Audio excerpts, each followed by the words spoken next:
কি করছো তুমি? এই তো মেয়েকে বাইরে নিয়ে গেছিলাম, এসে বসে আছি। এই দেখো, আমার এক পেশেন্ট আমার মেয়ের জন্য গিফট দিয়েছে। ও বাবা, তাই নাকি? কই হ্যাঁ, দেখি দেখো। কি আছে এর ভেতরে। দেখো দেখেছো তো। তুমি? হ্যাঁ, দেখেছি আমি।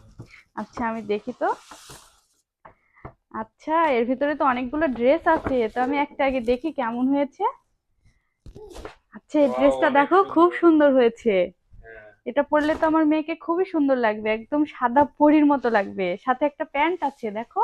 হুম। কাছে নিয়ে আসো। সুন্দর না? হুম। এই তো আরেকটা ড্রেস, এটাও অনেক সুন্দর, খুবই সুন্দর হয়েছে। এই যে আরেকটা ড্রেস আছে, এটার কালারও অনেক সুন্দর। দেখো, সবগুলো ড্রেসই খুবই সুন্দর অনেক হয়েছে। সুন্দর। তো আপনারা বলবেন এই ড্রেসগুলা কেমন হয়েছে। আমার তো খুবই ভালো লেগেছে।